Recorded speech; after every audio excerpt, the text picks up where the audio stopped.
Alors, où est-ce qu'on on va? Eh bien, on embarque pour la Grèce, direction Patras. Bonjour tout le monde. On est ravis de vous retrouver aujourd'hui Pour vous présenter notre road trip dans le Péloponnèse en Grèce. Vous êtes prêts? C'est parti.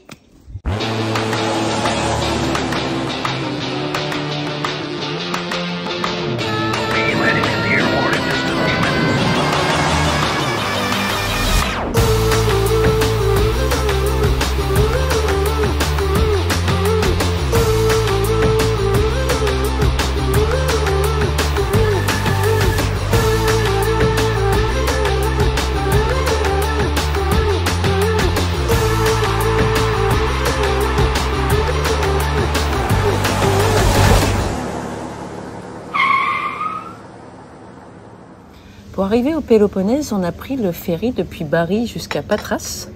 À Patras, on a vite quitté la ville et on a été à un premier spot en bord de mer. C'était le parking en fait d'un café-restaurant qui s'appelle Onion Blue. Il offre en fait le parking gratuit avec il y a des sanitaires et puis on peut manger au restaurant bien sûr et c'était très très cool. Ensuite nous sommes allés à Elea Beach. Alors là on s'est fait un campement de rêve en bord de mer, pareil, avec des couchers de soleil magnifiques. On a fait des pancakes, on a fait voilà, on a passé du bon temps. Bon, Jérôme et Émilie ont été un petit peu malades, mais ça n'a pas gâché le plaisir de l'endroit. Bienvenue chez les hippies du Péloponnèse. Pendant un voyage, il y a des endroits qui nous marquent toujours plus que d'autres. Elea Beach en fait partie. C'est un peu l'endroit auquel on pense quand on s'imagine à ce quoi ressemble la van life en Grèce. Cette immense plage de sable de plusieurs kilomètres sans interruption fait l'objet d'une certaine attraction pour les voyageurs. Derrière la grande dune, à l'ombre des pins et des eucalyptus, il y a des centaines de places pour se garer, loin des habitations, de la route principale et de toute forme de dérangement hostile qui nous fait parfois remettre notre mode de vie en question. Elea Beach est un petit paradis. Après, on avait prévu d'aller à un camping à Maratopoli, mais finalement le camping venait juste de fermer, donc on a pris un petit Airbnb pas cher juste à côté. Et depuis là, on a pu se balader vers Divari Beach, où on a fait du canoë vers l'île de Sphaktiria. Un peu de drone, mais il y avait énormément de vent. Et on a aussi fait la petite balade jusqu'au Voidokolias Beach. Là, c'est la plage en arc de cercle bleu turquoise qui est vraiment très très jolie. On a profité pour se baigner. Et ensuite, on a été manger un petit bout à Pylos et on a vu la forteresse en ruine. On a été faire un petit tour pour digérer.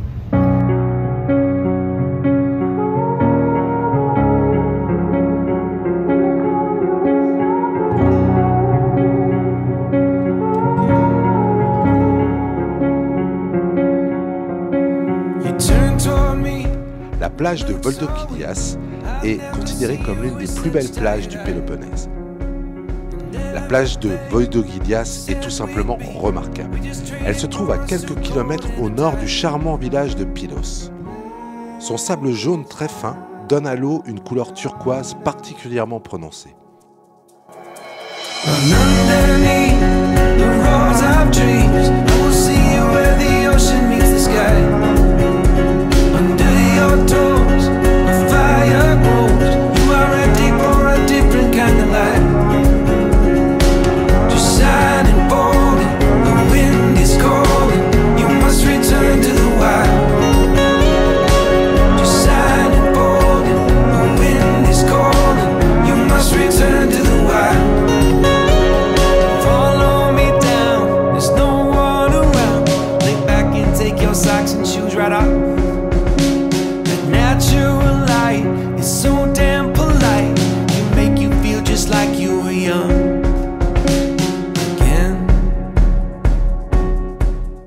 Depuis toujours ce point central de Maratopoli, on a été visiter Méthonie.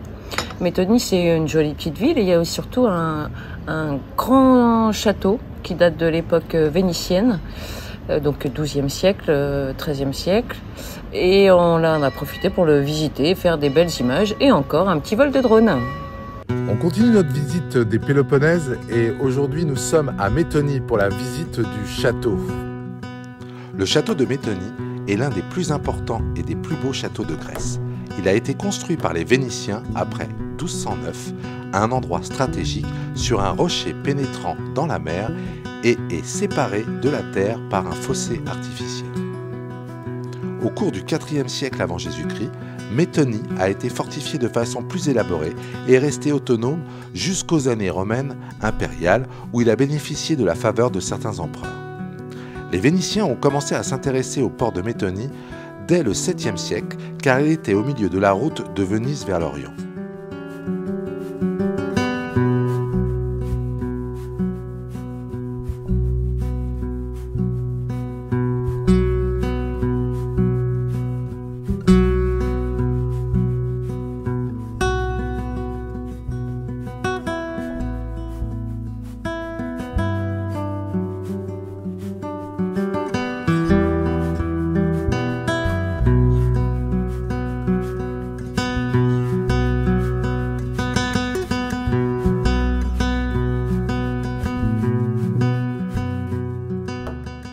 Donc après Métonie, on quitte le premier doigt du Péloponnèse pour aller vers le second et on fait sur la route un arrêt à Polylymnio River.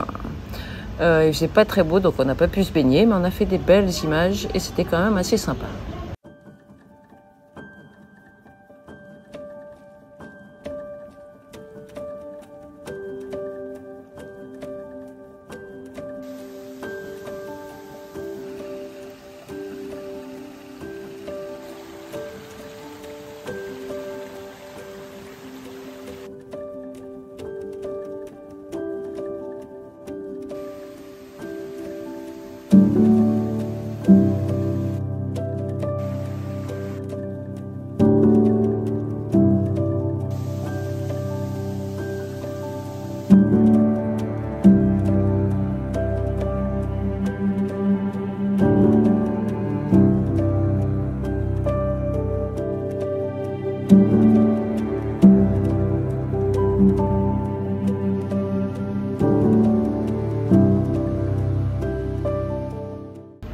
Sur le deuxième doigt du Péloponnèse, qui s'appelle Mani, on a pris un Airbnb parce qu'ils avaient prévu du mauvais temps.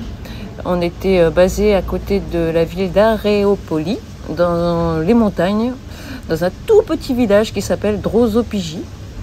Et là, depuis ce point assez central, finalement, on a été faire une sortie canoë à Metsapos.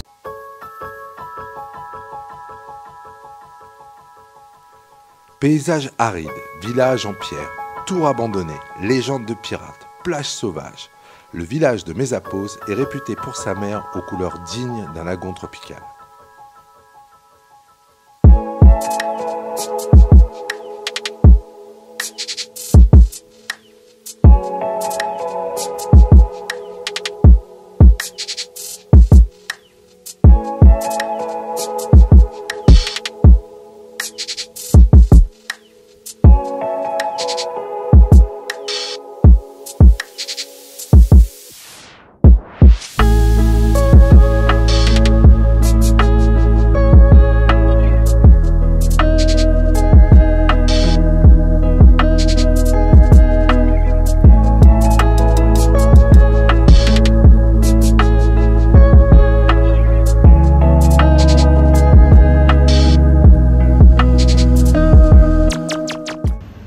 Je continuais la route jusqu'à Vatia, le village abandonné, où on a fait également des belles images. C'était un petit peu particulier comme ambiance.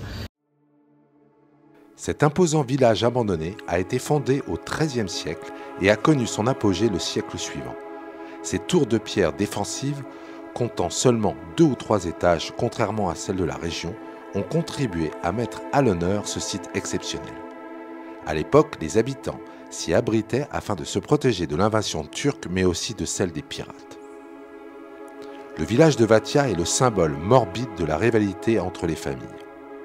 En effet, une interminable vendetta de plus de 4 décennies a décimé sa population en éliminant plus de 100 personnes.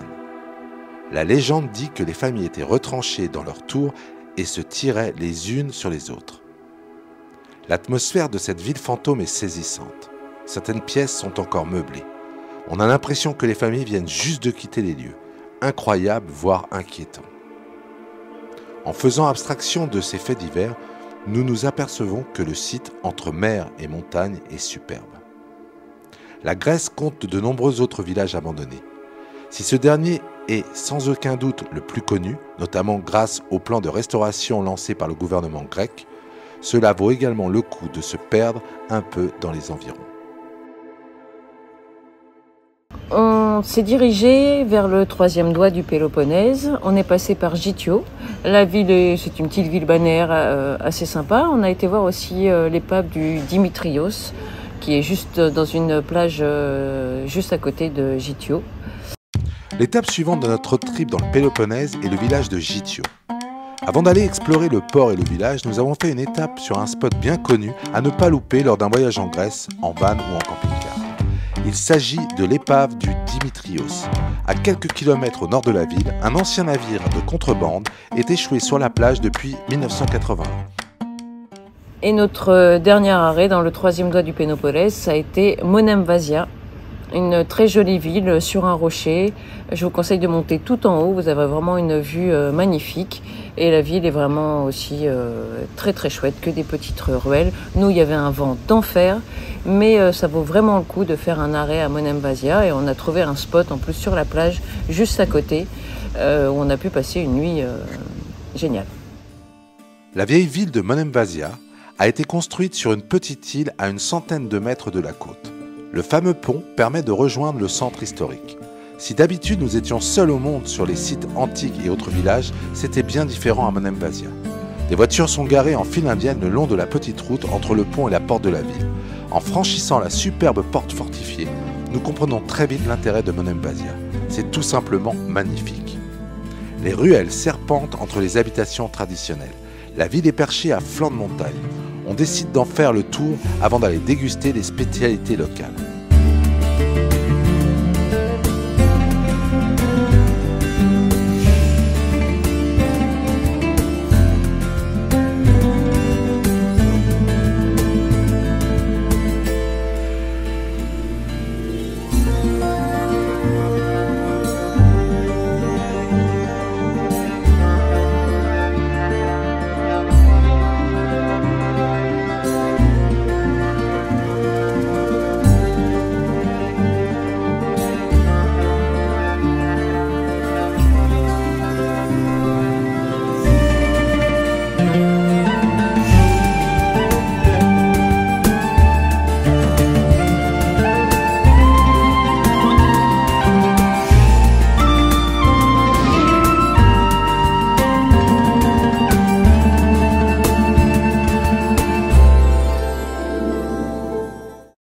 Alors on avait programmé de visiter Hydra, c'est une ville qui est au sud du Péloponnèse. Et sur la route, on s'est arrêté sur le site archéologique à Épidore, où il y a un très beau théâtre ancien et des ruines de temples et de bains antiques.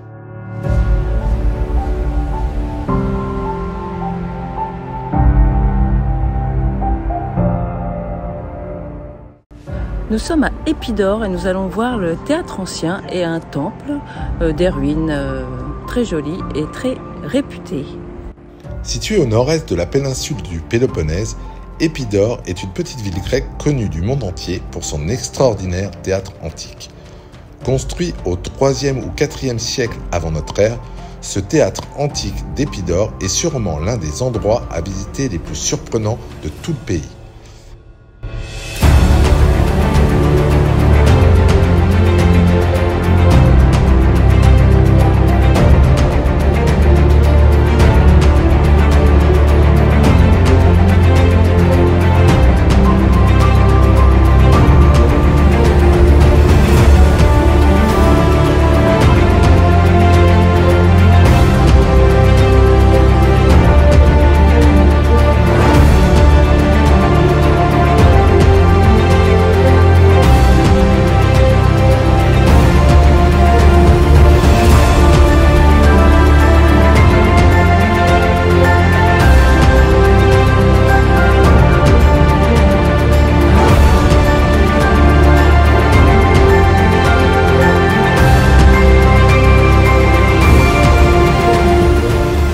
après, on a trouvé un très bon spot aussi, vraiment en bord de mer, avec un beau coucher de soleil, à Metochi, à côté de l'embarcadère pour aller à Hydra. On est toujours dans les Péloponèses, donc un autre super spot donc en pleine nature, devant l'île d'Hydra qu'on va aller visiter demain.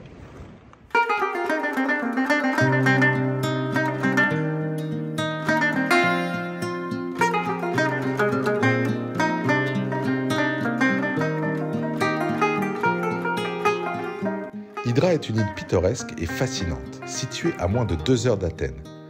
C'est en plus la seule île grecque sur laquelle on ne trouve aucun véhicule à moteur, ni voiture ni scooter, pas de pollution sonore et c'est un vrai luxe. Des ruelles pavées, des bougainvilliers fleuris, des ânes, des petits villages pleins de charme, l'un des plus beaux ports de toutes les îles grecques et partout la mer translucide.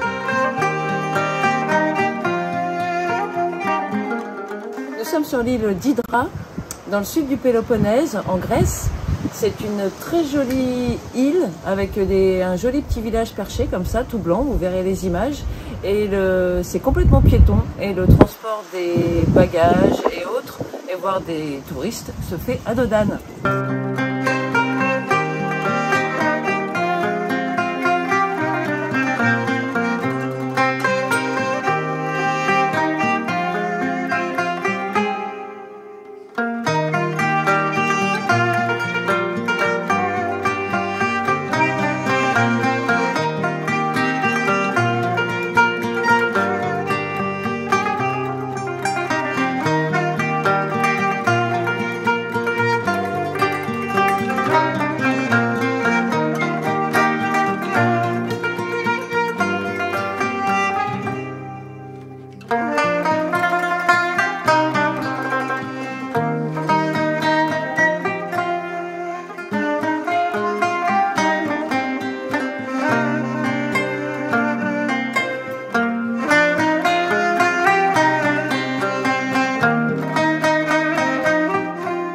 Alors mes impressions sur le Péloponnèse, franchement j'ai adoré.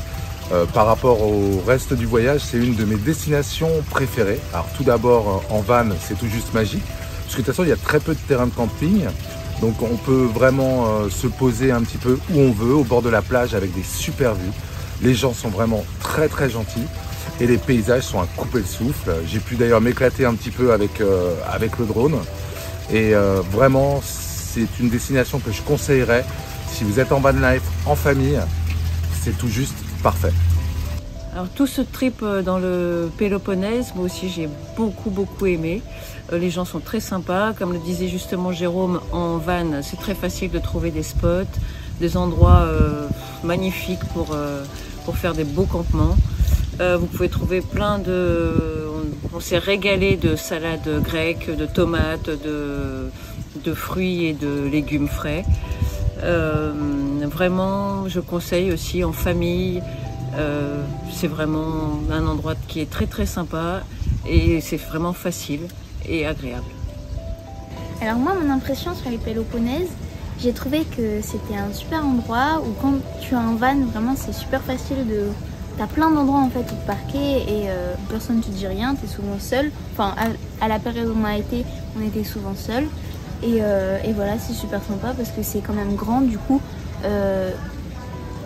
en octobre, il y a moins de gens et tu croises très peu de gens au final. Cette émission sur le Péloponnèse est maintenant terminée. Donc n'hésitez pas à la partager et à liker et à vous abonner à notre chaîne pour suivre nos aventures. On se dirige maintenant vers Athènes pour une visite des Cyclades avec au programme Amorgos, Naxos et bien évidemment Santorin.